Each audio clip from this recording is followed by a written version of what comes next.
melaku doa na guru aya mau budak teu kudu dinasehatan doakeun bae engke ge aya nyulusup doa guru gitulah thariqah mah teu kudu dipanggil geus doakeun ku guru Gusti tuduhkeun ihdita mantak Allahumma hdinas siratal mustaqim teh eta teh doa ahli thariqah Allahumma hdinas siratal mustaqim Allahumma hdinas siratal mustaqim siratal ladzina eta teh doa thariqah. Nah, ditujukan Allahumma hdi ya Allah golba fulan huwa muridi wa huwa dan lain-lain sebagainya. Mulai nyana. Ya, mulailah ada lain deui kali. Zikirna geus kalem. Kala bahkan lamun ti jam 1 teh datang ka subuh diuk bae. Sia bari ngacai. Quran teh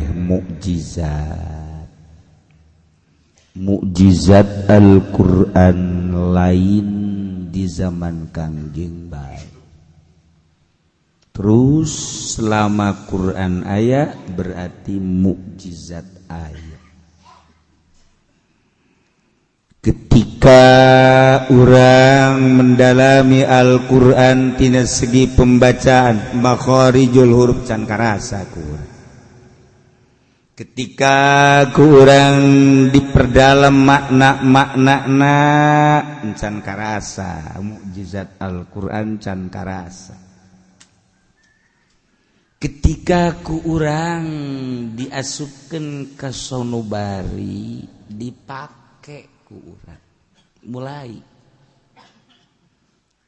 aya getaran-getaran jeung aya cahaya maknawi anu asup ka jero hate urang anu reaksi jeung efekna ka awak mulailah di dinya nyana dibere keyakinan ka Gusti Allah.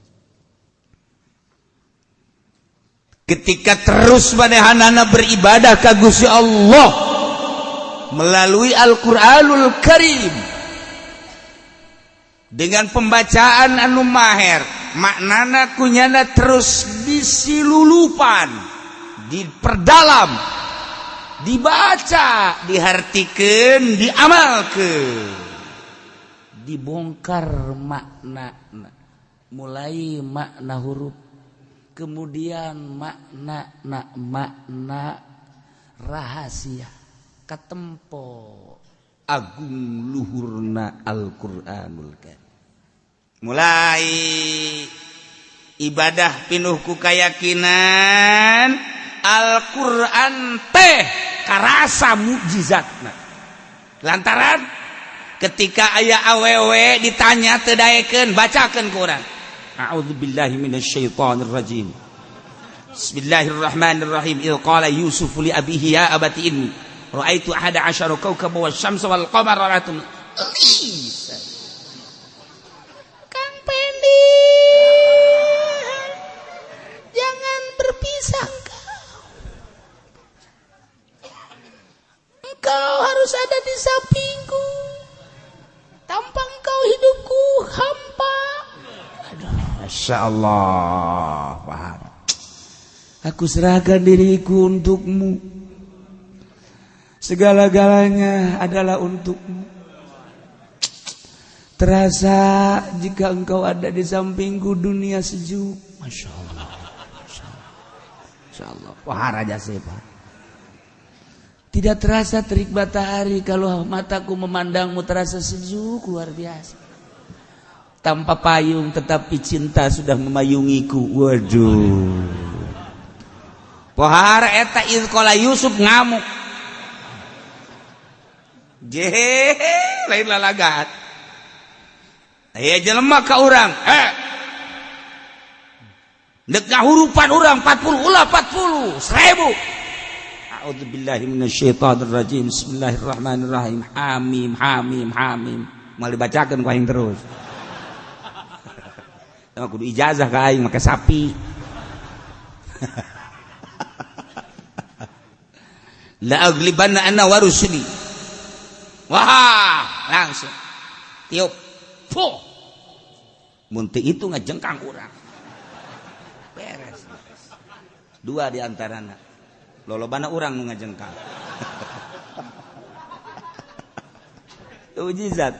Mujizat Al-Quran lain lalagaan. Masya Allah karim. Emang kuari gitu seseorang anu masih kene ngarasakeun mujizat Al-Quran ambalah ya loba kene anu lamun ditunjuk tak ngaguling jelema. Quran teh mujizat boho al-mujiz diganjar dibacana bakal ngapeskeun ka musuh. Kamari teh diulah demo teh seluruh polisi ngalaran demo. Polda mana nu ngamenangkeun demo? Kapolres mana nu ngamenangkeun demo? Polsek mana? Hanya jelema hudang sorangan deuk kumaha atuh. Teu dibayar teu naon berangkat gue mau kabeh lamun lain mujizat mal bisa. Di Ciamis lempang ke Jakarta lamun lain mujizat Al-Quran nempel modar jana. Bangku bahag gitu. Jadi lempang ke Serang bage. Kitu wana tuh bangku bahag parang sana lamun lain kasorot ku mujizat nanti ngarasa. Eta jana boga himmah anu tinggi. Boga himmatul aliyah anu tinggi lempang di Ciamis. Tapi di Padang teh lamun laut mah nya ge lempang ka dieu. Ngan kulantaran aya laut naik mobil teu meunang kapal udara disewa ku nyana. Lamun lain gagahna mujizat banyak nyewa kapal atuh. Deuk nanaonan nyewa kapal.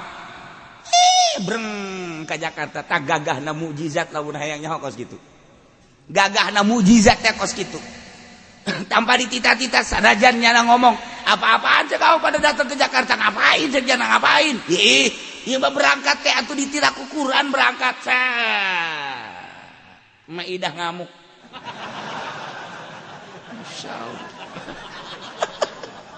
Bentek cek singko di Jakarta itu si aok apa-apaan bawa Maidah mah erot ke dibawa tolol deh singko kalau mah erot, jangan bawa Maidah kayak ceknya nama jelema meureun Maidah.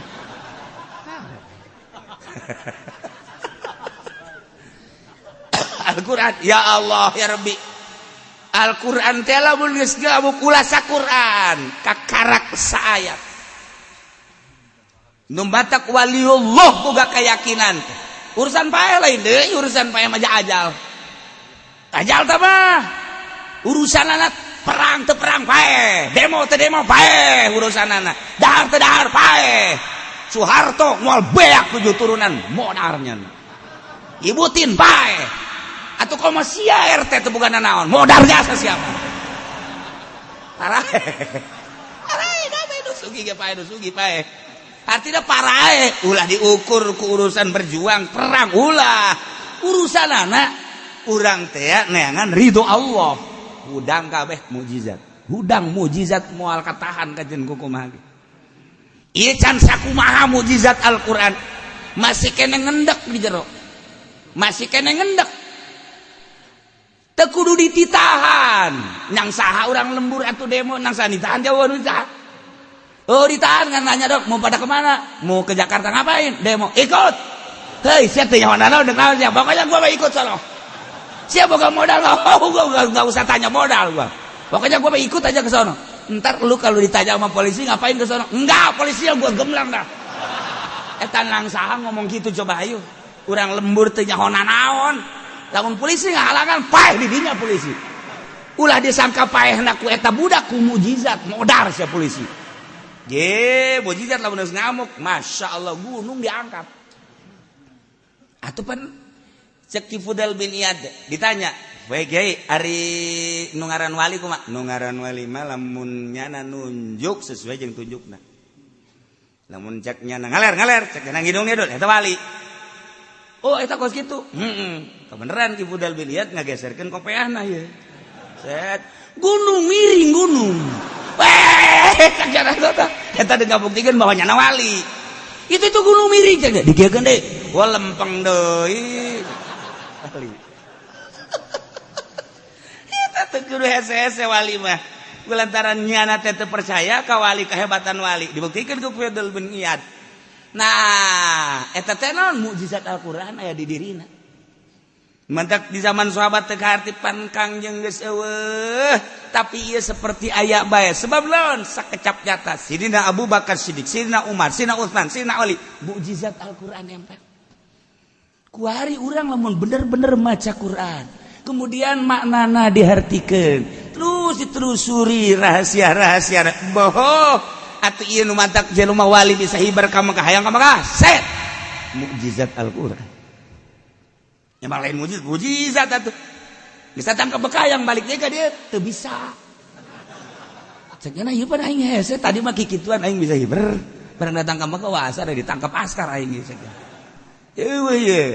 aya gangguannya na cerik nyana ka Baitullah sebab ketika nol na kaganggu atuh teu bisa hibar deui toy eueuh loba jelema anu bisa ka Mekah teu bisa balik deui loba ngan eta teh keur diwarah ku Allah aya naonan tak kaganggu ke nyana ceri oh kapangi deui sat hibar deui masyaallah urang lamun nyata kehibaran kitu resep asa hayang oh masalah sia hibar ke anu nembak cek pajar menek peking meureun sia mah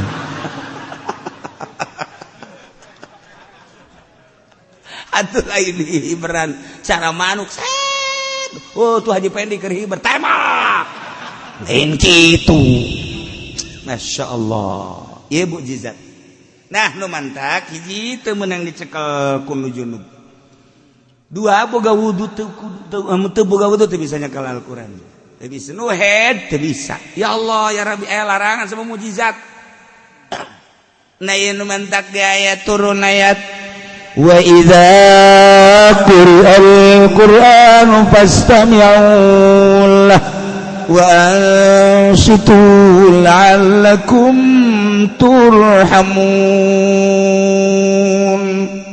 wallahu a'lamu bimaradi ayat ieu teh diturunkeun dina ngalarang ngomong ngalarang ngobrol ngalarang berbicara fil khutbah dina waktu khutbah lantaran harita urang Arab teh ketika khutbah teh ieu nyana ngobrol-ngobrolkeun urusan perdagangan urusan kahirupan keur khutbah teh bising maka turunlah ayat wa idza quri'al qur'an fastami'u nu mantak dibahasakeunana Al-Qur'an padahal mah khutbah lantaran di jero khutbah teh aya Qur'anan cek sakaol mah Quran secara mutlak kok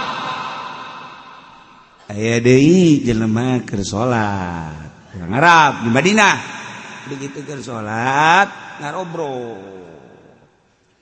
nah eta ngalobrol teh ngaganggu kana salat maka dicarekan ku Gusti Allah turun ayat ieu wa idza quri'al qur'an pan keur salat teh baca Quran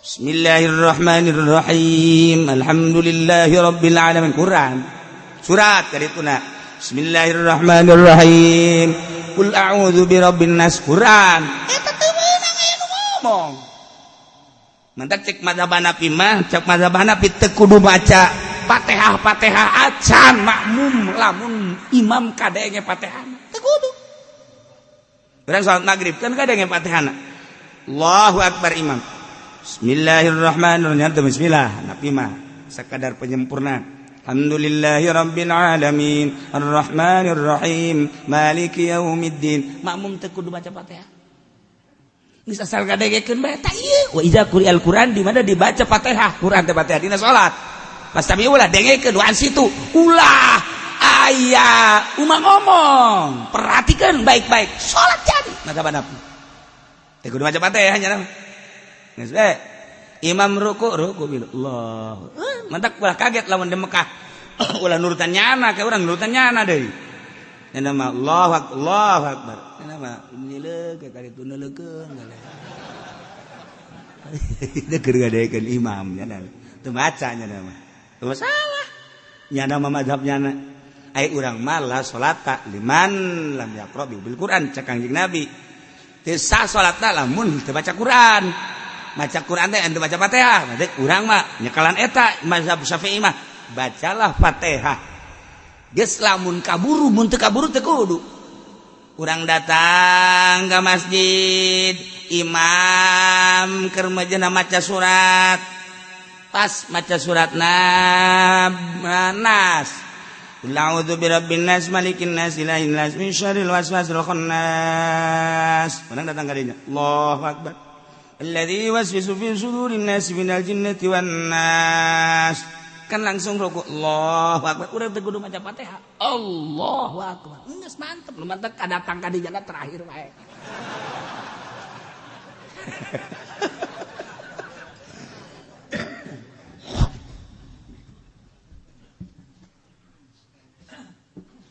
Teh kudu. Tapi aya nu maca Quran haram ketika aya jelema keur salat. Allahu akbar jahar atawa sir. Jahar magrib isya subuh. Sir lohor asan. Allahu akbar lohor. Bismillahirrahmanirrahim. Aya di sisi nu maca Quran. A'udzubillahi minasyaitonir rajim. Bismillahirrahmanirrahim. Yasin. Itu keur salat haram maca Quran. Lain maca Quran haram gandeng naon. Aswis. Eta siga hade. Urang aya nu salat maca Quran gandeng macana.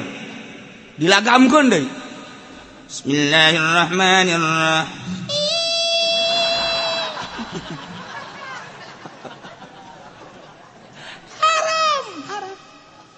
Haram. Termasuk ngaganggu nu sare dina waktu sare. Bulan Ramadan kan waktu teh urang teh sangat diperhatikan. Maghrib tas maghrib langsung isya tas isya langsung taraweh tas taraweh perlu istirahat sebab mungkin jam 2:30 atau jam 3 udang berarti perlu sare ngaji Qurannya na awong-awongan saat batur istirahat haram lain mengajar haram lantaran ngaganggu batu cak tetangga aduh teu budak bener ge tadarus adepan aing waduh ieu engke kudu hudang deui coba cak awewe mah bu aing mah nya salaki sok hayang diladenan heula nya engke mas leuwih berat awewe mah leuwih berat masyaallah engke jam 2 kudu hudang masak abi eta gandeng bae deui di masjid baca Quran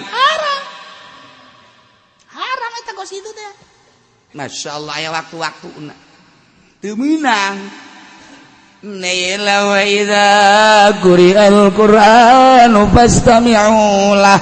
Keur carita khutbah di mana-mana dibacakeun khutbah, awas, dengekeun. Sehingga orang keur baca khutbah lamun teu ngadengekeun, urang disiksa ku Gusti Allah. Bener kudu dengekeun fastami'u lah. Pan situ. Kudu perhatikeun bener-bener. Ulah-ulah ngobrol keur khutbah ieu, ulah-ulah ngobrol. Cak-cakan isyarah make ieu beta make jemari make curug haram dengekeun mata khutbah di dieu mah lain khutbah lugawi khutbah na ieu mah khutbah syar'i geus lain ceramah ku ari khutbah dina Jumat teh di manaan ceramah itu salah eta mah khutbah syar'i kelengkapan salat Jumat 2 rakaat nu 2 rakaat zuhur teh dibagi 2 rakaat ku salat 2 rakaat teh khutbah badak khutbahna 2 lamun aya jelema maca khutbahna hiji teh sah Jumatna pohoan misalna alhamdulillahilladzi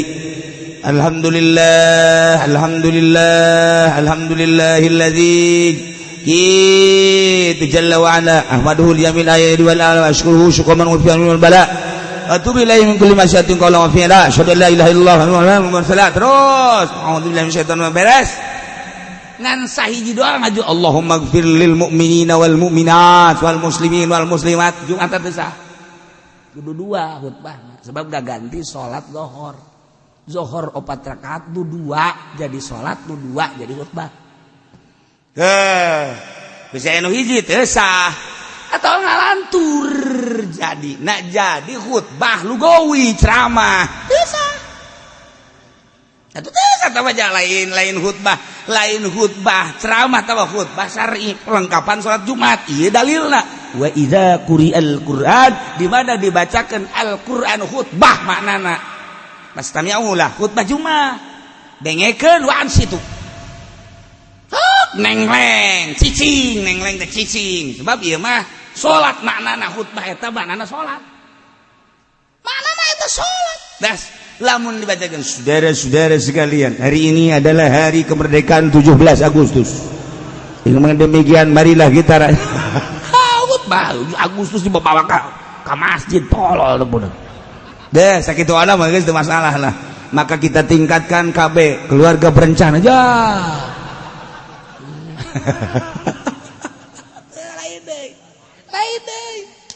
lain khutbah wa idza quri'al Qur'an khutbah di mana dibacakan Quran ya pastami'ulah wa ansitu atau Quran secara mutlak di mana dibacakan Al-Qur'an dengekeun ulah loba omong lamun aya urang sunah kan neuk ngaji maca Quran heula sunah dina kitab Tambihul Muqtarin geus atuh Tambihul Qapilin nu mantak urang manggil qori ieu teh deuk ceramah manggil qori hukumna sunah memeh pengajian maca Quran heula bacakeun Quran urang dengekeun lupa tali jeung pengajian tali jeung pengajian ieu teh deuk pengajianana muludan oh berarti wa ma arsalnaka geus ledeg da wa ma arsalnaka oh ieu Rajab subhanallazi asra oh ieu teh deuk pertikahan wa min ayatihi eta sunah os gitu surang dengekeun ulah ngarobrol dengekeun ieu teh kan mukjizat masyaallah lamun mukjizat geus dibacakeun haji urang ngalantur berarti urang kahijab antara urang jeung mukjizat ketika mukjizat asup set ka diri urang ngadengekeun asupna ka mata nundutan berarti mukjizat teh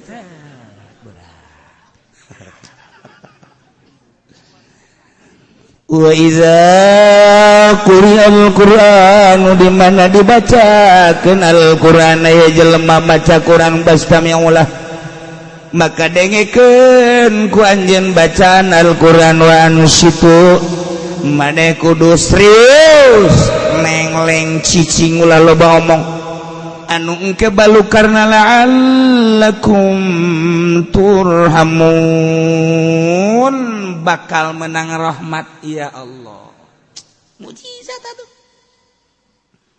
kuari mah maca Quran teh kos kitu kori kurang bagus ma arsalnaka illa rahmat turun banyak mustame kos kitu ieu Quran sakumaha naon aya kori kurang bagus turun namun bagus loh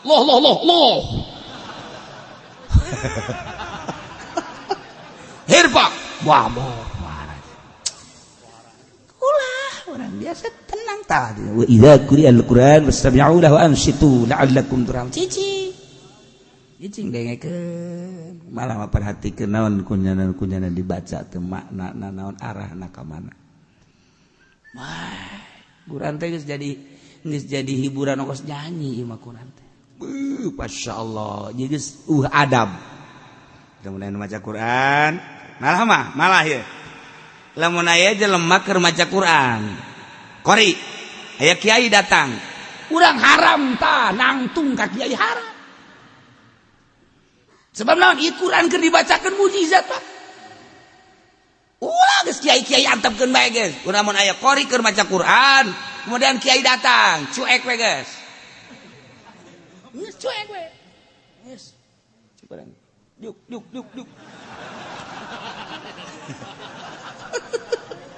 ulah langsung nggih atuh berarti kan muliaan mana Quran jeung kiai atuh jauh belum ke mana-mana ulah geus antepkeun mantap kiai nu bagus namun keur aya maca Quran ulah ka kadinya cicing we kiai ulah menghargai Al-Quranul Karim ulah nyen heboh set kiai atau kiaina embung dihormat masalah. Sia.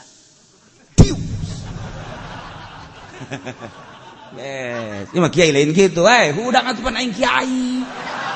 Masyaallah, ieu budak aing teh disambut. Ya Karim, atuh ieu cium gok. Kiai tolol.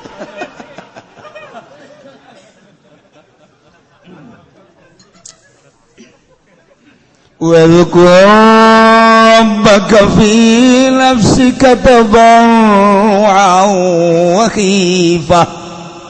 Wadhkur eling anjeun Muhammad rabbaka ingat anjeun ka pangeran anjeun fi nafsika tapi di jero hate anjeun bae sirat tadarruan wa khifah kana arah tadarru DPDP wa khifah jeung sieun ka Allah. Ieu dalil toriko zikir. Ieu zikir toriko ieu. Ieu dalilna. Wadhkur khusus sabab. Sabab dah khusus ka Kangjeng Nabi. Tapi umum. Jang urang kabeh. Inget anjeun ka pangeran anjeun. Zikir nafsika di jero hate. Ieu kopi ngaran. Sirron motifna tadarruan DPDP ngarasa hina. Nanaonan dibandingkeun jeung keagungan Allah. Wa khifatan jeung kana sieun ka Allah. Wa dunal jahri fauqa sir. Saluhureun sir jahar anda pun jahar. Middle call. Tidak ucapan ekos dan baik sedengan tarik ting ulah laun ting ulah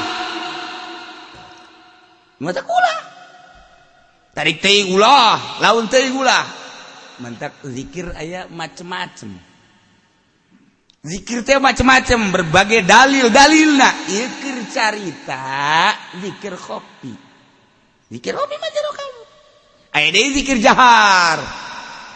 Zikir jahar tergantung kumaha nu mawana. Dibawa di Baghdad ke Indonesia nu mawana di antarana salah satu dari para wali songo. Sunan Kalijaga. Nu aya di urang Yusuf. Nu aya deui di urang kitu Ahmad Khatib Sambas Kalimantan. Banten Syekh Abdul Karim, Cirebon Syekh Hasbullah, terus gitu ke Madura. Nah iya aya jalur-jalur matak toriko naon ya kuy Qadiriyah nu mawana pasti ngan sakadar 3 ka Indonesia. Qadiriyah wan Naksabandia mah jalurna ngan 3 kajeun kukumaha jalur Banten, jalur Cirebon, jalur Madura sakitu. Engke tidinya dikembangkan Banten kemana Cirebon kemana Madura kemana kanyahoan geus lamun aya anu nyekal toriko Qadiriyah wan Naksabandia di mana ya anu jalur mana kapanggih bakal tek oh kadinya Banten kemana maneh ya anu disaha ya anu oh kanyahoan deg geus lamun cara pencak kajauhan carana oh situ kajen kumaha. Nah, lamun dia Khalidiyah nu mawana pasti ka Indonesia pasti eta. Geus kajawan kurang jalur Khalidiyahna di mana ieu? Sumatera eta berarti kieu. Lamun ieu Satoriyah kajawan nu mawana eta. Geus ngembanglah kurang Jawa Timur, Jawa Tengah, Jawa Barat. Mun di urang teh mah bakal kajawan jalur mana? Tuh teu kajawan. Mantak aya bae mutamar thariqah supaya mutabaroh. Jalur-jalur kajawan. Ketika aya jelema ieu norekat naon thariqah Naksabandia kok kieu ieu lain deui ieu mah ieu lain deui pembawaan thariqahna gimana ya selidik urang pasti putus guru wajen kukumaha ge putus guru kajen kukumaha lain kitu urang dek Naksabandi bae Bahauddin An-Naksabandi Uzbekistan nyanalah tokoh nu paling luar biasa anu bisa komunikasi jeung Allah teh lain lalawora jelema tuh ilham teh langsung ka Bahauddin An-Naksabandi mah Masya Allah eta jelema kuluhur-luhurna. Gitulah para kutubul aulia. Datang ke Indonesia, dibawa ke salah satu wali Songo Naksabandina. Geus aya Qadiriyah wa Naksabandiyah, aya Qadiriyah hungkul, aya Naksabandiyah hungkul. Engke kanyawa nu Naksabandiyah hungkul jalur mana? Jawa Timur, Jawa Tengah, Jawa Barat. Naksabandi hungkul kanyawan. Salah, bakal kanyawan. Qadiriyah hungkul bakal kanyawan. Qadiriyah wa Naksabandiyah bakal kanyawan. Jalur mana? Antilu. Amun Qadiriyah wa Naksabandiyah mah. Bawa Banten Syekh Abdul Karim, Syekh Abdul Karim. Nah, tadi dia ngembang. Apakah Syekh Asnawi, apakah Syekh anu kanyawan kurang. Kayak pembawaan namun berbeda, salah berarti. Mata geus teu kudu jaritakeun mursyid. Mursyid selalu aya. Geus dina eueuh lagi ulah pusing-pusing atuh teh urusan kos kitu bae urusan batin. Kunaon haju ku ari pemilihan calon mursyid. Ya Allah tuh mending diganti sakalian si aku haji mursyid. Teh kudu dibingungkeun. Nu geus kitu mah tah urusan batin. Engke ge aya sorangan tah mursyid mah. Ya Allah ya Rabbi. Nah, ieu mah carana engke. Urang teh aya Qatorikoh Qadiriyah wa Naksabandiyah ka Indonesia dibawa ku Ki Abdul Karim ka Banten ti Ki Ahmad Khatib Sambas. Ahmad Khatib Sambas teh boga guru ngaranna Syekh Samsudin. Syekh Samsudin teh boga guru ngaranna Syekh Murdan lain sebagainya. Dipadukeun ku Ki Ahmad Khatib Sambas Qadiriyah jeung Naksabandiyah. Kan Qadiriyah mah jahar la ilaha illallah, la ilaha illallah. Ai Naksabandina kopi peureun. Dihijikeun ku Syekh Ahmad Khatib. Ternyata hasilnya luar biasa. Lamun kataekan pohara. Dibawa ke Indonesia, dikembangkan di Indonesia. Nah, kuari mah keur carita. Ieu urang kuari kunaon si teu ngageser hate urang. Kumaha maksudna teu ngageser? Quran aya di otak urang. Hadis aya di otak urang. Diaji Minhajul Abidin aya di dada. Ihya Ulumuddin aya, Hikam aya, tapi teu daek ngageser kunaon si lain cinta Allah, cinta dunia. Ieu nu bahaya ge. Kurang kumaha penjabaranana di universitas bahkan diterjemahkeun. Eta Hikam diterjemahkeun, eta Ihya diterjemahkeun, nu nerjemahkeun age cinta dunia. Eta kiai luar biasa. Lamun nyaritakeun ilmu pohara jasa, bahsul masail pangmenang nanyana. Tapi cinta dunia. Kunaon teu digeser sih di jero hate teh. Henteu dijazab. Henteu ditarik. Renungkeun. Aing ngaji ti leuletik geus puguh amil jurumiyah sorop. Ngelal datang ka ngelal. Ieu alfiyah diaji, lain sakali ngaji Johar Maknun diaji, bahkan ukudul Juman ge diaji. Samsiah ge datang ka Mukhtalitot luar kepala datang ka kitab nang leungit kuari. Diaji kabeh kuari. Tapi teu daek ngageser. Endahan ngageser ka dunia, diantara ngageser ka dunia lah ya aing hirup kieu bae malah maningan aing manyieun yayasan bae ngageser ka dunia berarti. Kiai dibere ilmu, tafsir aya, Fathul Muin aya, hadis aya, kuari digeserkeun kuduna cinta Allah anu pohara, kuari kunaon cinta dunia malah ngageser nyieun mi ta mi nyieun sanawiyah, nyieun aliyah lain salah. Nyieun sanawiyah aliyah mah teu kudu ngaji geledegan di pondok pesantren.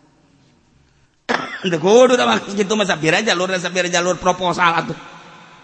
Bae tah ieu mah kiai mah keur carita. Lain ulah nyieun sanawiyah, lain ulah nyieun aliyah, lain ulah nyieun universitas, teu kudu mondok nu kos kitu mah. Teu kudu tah mah urusanna dunia. Nyieun ku sia. Asal boga duit bae ge urang, mondok henteu naon henteu, nyieun urang sanawiyah aliyah, aing kiaina beres. Kiai aja supaya dia pernah mondok teu aing mah. Pada tuh jatah jadi kiai urusan aing teh urusan. Tanggung jawab aing geus di Allah. Boh budak pohara. Atuh kuari mah jangan teu sakola kedokteran ge bisa nyeun rumah sakit tah. Ya rumah sakit.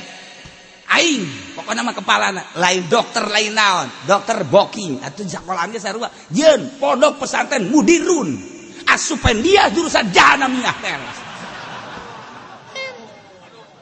Dunia. Ieu teh ulah lain ulah. Ieu mah kiai, keur carita kiai mah. Tafsir aya di otakna. Hadis aya di otakna. Usul fikih aya di otakna. Komo fikihna.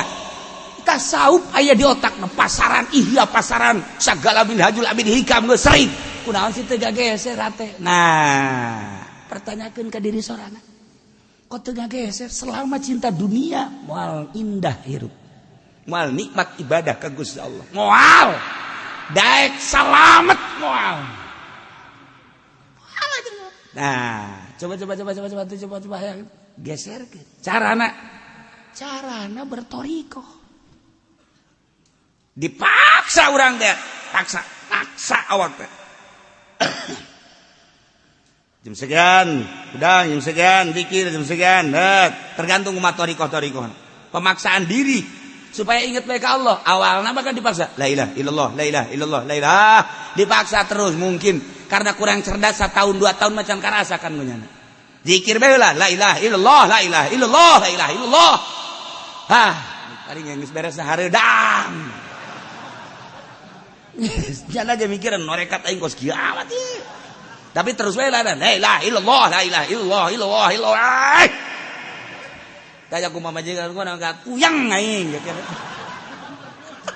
pemaksaan ya pemaksaan tapi terus illallah kan aya boga guru mah di bawah naungan guru na ieu budak kiamat sih ieu bado aya sal zikir bae muka baju saku bade gelut nanaonan sih aya bimbingan ganti guru mursyid melalui doa na guru aya mau budak teu kudu dinasehatan doakeun bae engke ge aya nyulusup doa guru gitulah thariqah mah teu kudu dipanggil geus doakeun ku guru Gusti tuduhkeun ihdita mantak Allahumma hdinas siratal mustaqim teh eta teh doa ahli thariqah Allahumma hdinas siratal mustaqim Allahumma hdinas siratal mustaqim siratal ladzina eta teh doa thariqah. Nah ditujukan Allahumma hdi ya Allah golba fulan huwa muridi wa huwa dan lain-lain sebagainya mulai nyana ya mulailah ada lain deui kali zikir geus kalem kala bahkan lamun ti jam 1 teh datang ka subuh diuk bae sia bare ngacai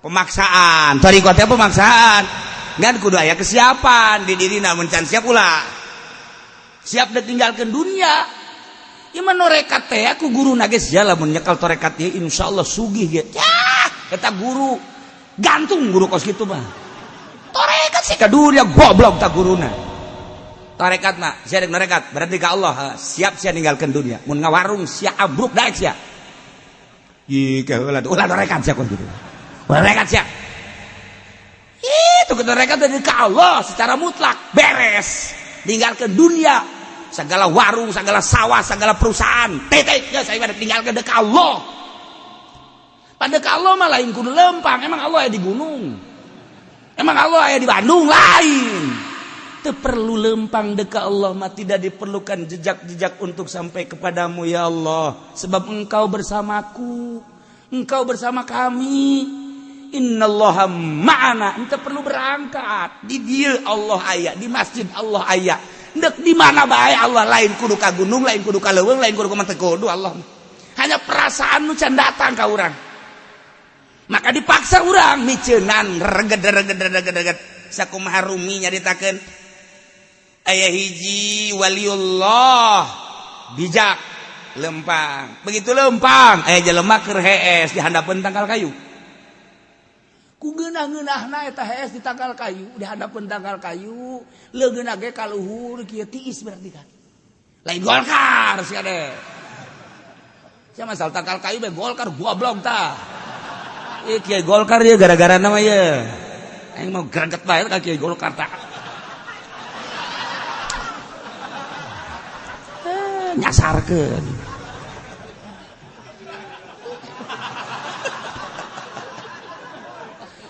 iya calangap KS na calangap kadeulean ku kiai tersebut aya orai asup kana sumutna ya Allah Caki diudangkeun ku nya diudangkeun ge galak. Udang sia, udang. Hah. Aun kiai galak amat. Sia nonggong. Di bepoan tongona. Nanaonan kiai. Nanaon sia lain nanaonan sia bahaya sia lamun ku aing teu diteugelan bahaya sia. Heh. Nanaon kula udang heet datang di popohan da lumpat nya. Lumpat di udang. Udang sia ka dieu sia. Nek lawan ieu kiai ka dieu sia celaka sia. Wae di popohan ieu napa bebeuteng. Nanaonan cenah ieu. Lumpat deui. Malah mau apa Mongol kiai. Sia kadi sia ku di popohan sia ku di. Heula kiai nanaonan ieu. Nah, datanglah ka kitu leuweung ka kebon. Kiai gegeuraan mah nyokot daun bang hihitutan, daun papayitan waduh di kieu dahar ku sia. Ih, cak jalan nanaonan di kiai nanaonan dahar cak dahar. Hayo didaekeun dipaksa dikieukeun ku kiai. Paksakeun dahar. Gayem. Cak nya nanaonan si kiai. Kula keur ngeunah hees ieu datang di gebugan bae. Di udag-udag. Aduh, kira kiai tolol sakira ieu. Goblok ieu kiai sakira. Aya kajian aing mah digoblok-goblok ge sakira teh. Nu penting dahar tah sia aya, dahar. Gayam. Leleg, tereuy. Aduh. Gas, tenang. Malah dikieu-kieu deui ku kiai bluk-bluk. Enggi satu cek jadi jeri awak ieu. Geus jeri. Turun make kayu gadong-dong. Bluk. Nanaonan sia kiai. Ayo geura ter. Inum. Geus kebel mules beuteungna aduh. Mules beuteung nya kiai. Kaja, ayo ulah keur mules terus. Utah cenah.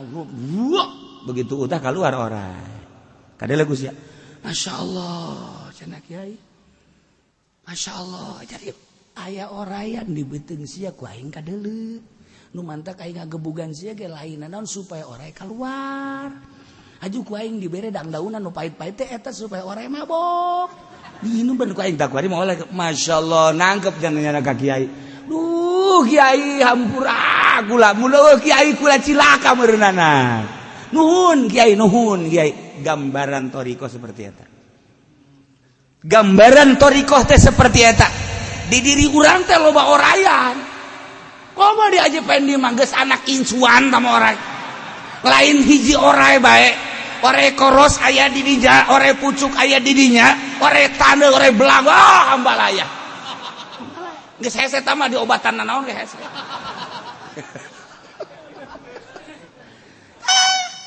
Gambaran penyakit hubud dunia, hubur riasa, hubul jah eta adalah oray-oray anu kudu dikaluarkeun teu sambarangan ngaluarkeun anak. Sakumaha tadi dek kaluarkeun oray hiji bae ge make kudu dibueuh ditenggelan sagala dibere tukara keluar. Ieu sarua murid torikoh teh ku guruna kudu siap. Teu paham nyana teh dititah anu teu paham nyana teh dihinakeun teu paham nyana titah kitu kudu paham ke ujungna bakal karasa ka hati ojah heueuh. Hayang paham we sareat teh marang. Ke lamun geus da kieu kitu di guru torikoh mah kos kitu. Kudu nyanggakeun sadaya-daya ka guru teh. Ditampilingan ku guru, diliek ku guru, titaanu ku guru. Sakumaha tadi lantaran di jerona aya orayan. Deuk dikaluarkeun orayna ieu oray teh ulah ngendek di jero. Ketika geus kalaluar riyana hubul jahubud dunya masyaallah horenganan nikmat ibadah teh teringat dah ka guru. Guru nuhun. Abdi bisa nikmat ibadah teh kuasilah guru. Masyaallah guru abdi ngarasakeun kanikmatan ma'rifat. Abdi geus hese jaritakeun anak wasilah guru. Geus, teu kudu di aku, guru toreko mah kitu. Teu kudu ngaku ka aing, geus ka Allah. Aing mah ngan sakadar nuduhkeun doang sia supaya ma'rifat. Geus teu kudu ka aing. Aing urang mah kan guru urang. Bu lamun sabab lamun lain mama mah atuh aing teh boh. Makana sujud sia ka aing. Urang mah kan kitu, toreko mah lain. Teu kudu ingat ka mah sia mah aing mah ngan sakadar ngan sakadarenan gitu ngaranna aing nungtun sia supaya sia jauh ka Allah. Sanggeus dibubat babet dibuntang dibanting teu kaharti sakumaha tadi aya oray di jero kudu dikeluarkan kumaha bae carana. Kiai ngaluarkeun orai dengan berbagai cara susah payah cak kiai geus kaluar orai na nya ge nganuhunkeun bener bae. Kitulah di urang aya ria kumaha carana, aya ujub kumaha carana, aya hubud dunya kumaha, aya hubur riasah kumaha. Lamun eueuh guru endeu kumaha panyakit-panyakit nu aya di diri urang ngaluarkeun hese. Sebab kumaha? Sebab urang mah ya ikhlas bisa ngomongna doang, praktekna mah hese. Assalamualaikum, waalaikumsalam. Enak. Ya alhamdulillah. Ya, mamang usaha, kuari geus kapanggih usahana, kuari geus dibabagikeun ka fakir miskin ka mana nya. Nah, ieu mah bagian kiai ikhlas tah yang nanaon teh. Ikhlas mah teh kudu ngomong ikhlas. Orang di jero nama abeh aing kanyahoan bahwa aing barahan. Penyakit di bae kan. Ngabae aing engke ku batur di aku, fakir miskin ngaraku, segala yatim ngaraku, boh aing dan udah dermawan. Penyakit teh bae kan. Tadek ngaleungitkeun hal-hal nu kos kitu kudu aya pembimbing. Ieu mursyid ngaran. Dipaksa asup tarikot. Tak, wirid. Naik, tak, naik. Kuari mah tarikot teh lalagaan, kuari mah teu meunang disentak ku guru haju marah bae. Atuh tarikot si kos kitu geus dilepas ku guru ge. Sabaraha atuh sia. Teu menang dipentak ku guru haju bae ka guru suudzon teh mah guruna hubud dunya ka aing mentaan bae. Teu menang ku guruna teh diapilainkeun lain mikir. Geus hese. Kuari mah neangan sosok jelema nu norekat teh hese. Hese lain hese embung guruna ge lantaran ieu bakalna lain sinergis endahan jadi musuh geus bade ditinggalkeun. Sebab bakal jadi musuh bahaya. Toriko bakal tekar tikunyana. Lain zikir mah gampang. Beda zikir. Sabaraha ieu? 160. Tah saeutik amat tuh. Nafsu kan. 165. Saeutik amat sakena. Ulah mah 500 ge siap sakena teh. Geus hawa nafsu. Penting sabaraha? Lah ulah loba-loba penting mah tuh 200 lamun kuat 500. Lah kecil sakena. Oh 1000 2000 kurang mah siap sakena. Wah, nafsu mah bisa bae. Geus bodo sia tuh. Di luar aturan, ada aturan. Oh norek, engkena ka dituna. Beh. Jelema teh norekat mah kitu teh jar aing. Aing cara aing norekat, beh aing bisa hiber segala. Jadi geus leuleui yang ngomongna ge. Leuleui tah eta akibat henteu make aturan torekat teh. Jeung jelema engkena teu wauh. Tuh kudu beda sebab urang mah kan norekat. Nyana mah kan henteu tuh kudu beda urang mah jelema ikhlas. Ikhlas tidak omong-omong.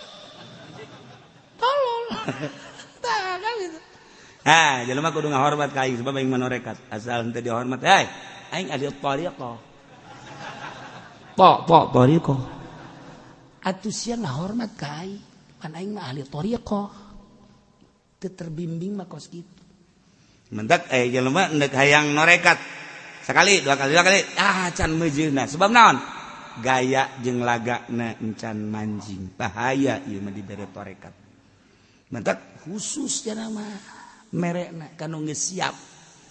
Assalamualaikum misalna kiai yang belajar ibadah we cenah kuari mah kulah ieu penting mah boga pagawean. Maksudna sholawat mah geus dikeur ieu ceuk. Aja hayang naon tuh eta bae cenah sok ngadenge torekat-torekat. Bener. Kumaha lamun pamajikan mama ngaju ninggalkeun mama? Ih kaula tuh kiai. Kok torekat sih ka pamajikan. Eta kan dicoba ku urang. Guru torekat kan coba. Pamajikan kan dunia, kumaha mun pamajikan ninggal. Warung, kumaha mun warung ngajejes ye. Eta mah sakadar cobaan kanyana siap henteu. Ieu cenah kula hayang norekat. Bagawean naon?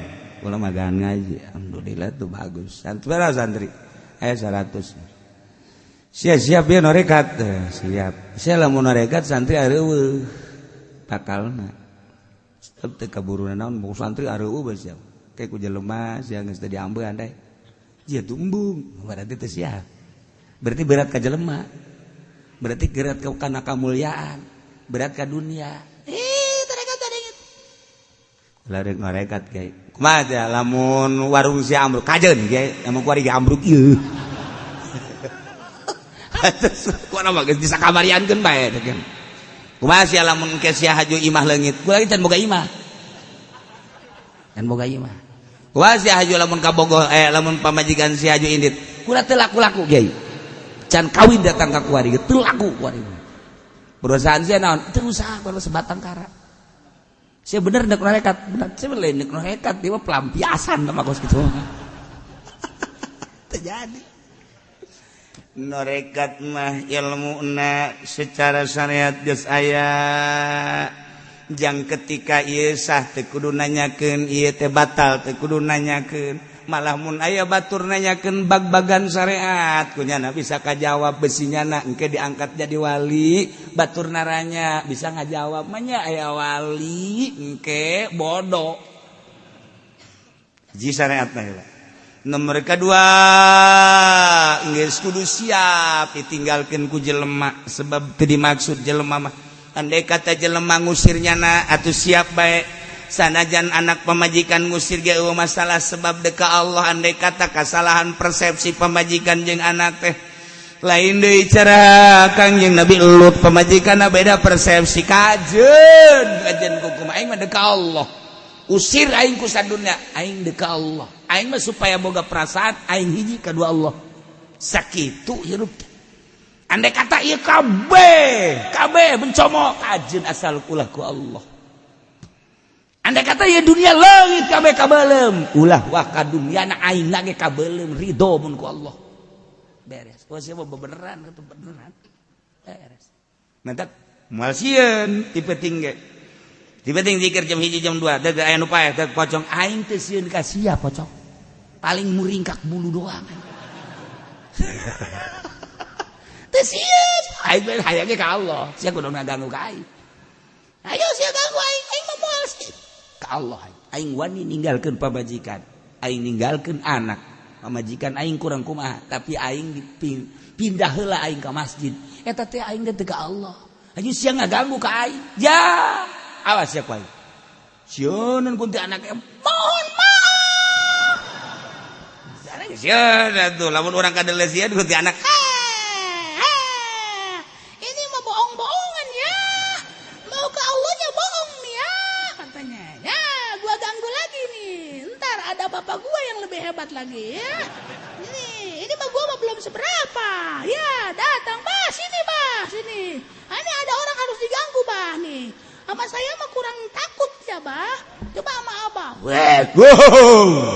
iya abi lamun geus kalah anak incu sia 7 turunan datangkeun ka sia jurig sia goblok je cak jurig teh kon teh sieun sih sesama jurig tidak takut belum tahu kali lu gua kan raja jurig terima kasih ya kasihan hiji Allah karak wanian nyana ka gunung sorangan di luhur gunung kasihan sebab deuk Allah wanian nyana ka leuweung di leuweung sorangan teh sieun sebab deuk Allah lamun geus hiji doang Allah karak orai datang ngahareup salam assalamualaikum ya wali Allah leos kedatang monyet assalamualaikum ya wali Allah datang gajah tulalena kayak gitu aja assalamualaikum ya wali Allah datang mau assalamualaikum geus kabeh ngaku kabeh tatangkalan teh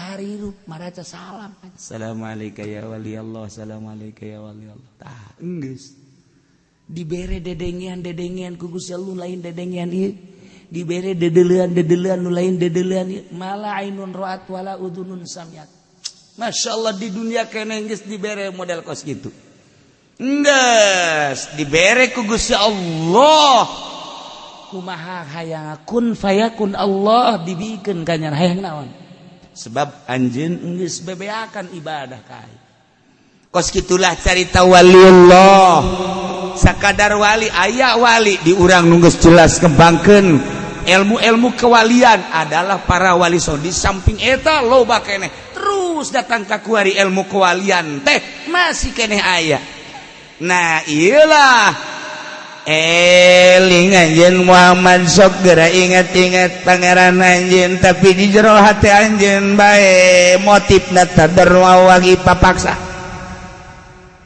urang makan sapopoe teh inget teh lain ka Allah, inget teh ka dunia malulu, inget ka perusahaan urang mah, inget ka sawah, inget kakak bogoh urang nu aya di Karawang teh eta bae inget teh ieu mah geserkeun inget ka Allah hiji Allah dengan cara anu spesifik ti guru.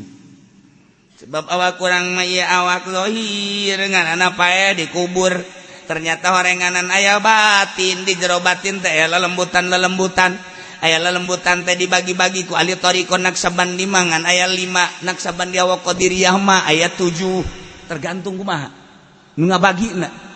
Berbagai latifah jeung sia-sina diurus kunyana dipaksa pemaksaan pengurusan dengan keinginan anu kuat, ninggalkeun trek dengan makom anu geus disadiakeun dina aturan-aturanana, mulai makom ieu naik makom blak aya di dinya. Oh jadi dieu tuh iyalah geus satu zikir lagi khifa wa fauqa sirriduna jari di dinya ge dititana teh wazkur rabbaka fi nafsika di jero hate bae nu mantak khairu dzikri ma khafi ang bagus teh zikir anu samar di jero hate nu nyaho malaikat ge teh nyaho hanya Allah nu nyahona ngan nyahona seungit malaikat teh ari zikir mah teu nyaho sebab malaikat mah nu zahir langkah-langkah orang tapi sengit malaikat yang bener sengit amat sengit barang ngambuan ka dieu bau sengit ambeul balik ieu zikir. Nah mimiti zikir jahar la ilaha illallah la ilaha illallah la ilaha illallah bari zikir kopi Allah sesuai jeung detak jantung urang, disesuaikan jeung perintah guru. Allah kamana arah Allah. Jadinya mulai zikir nafas faqad diri sya'na bidkhalin nafas. Sok takdirkeun domir syan dengan masuk nafas asup wabil khurujin wi bil aqdas, ketika keluar takdirkeun make asma Allah nu maha suci Allah geus kaluhur kajrohu keluar Allah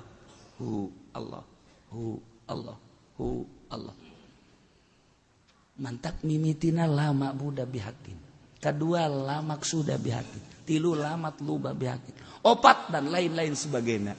Teu meunang urang kuaring ngatur sorangan aya waktu-waktuna.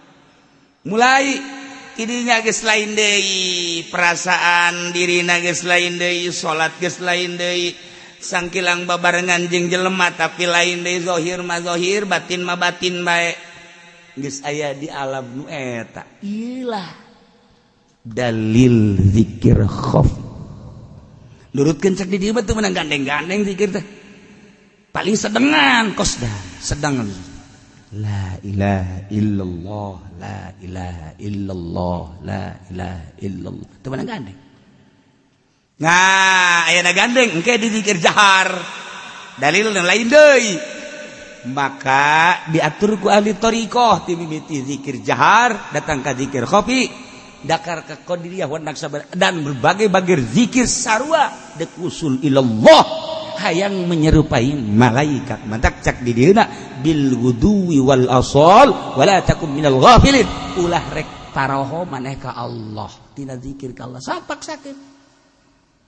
Sebab aya hamba-hamba Allah nu teureun ngabersihkeun ka zat Allah ialah malaikat.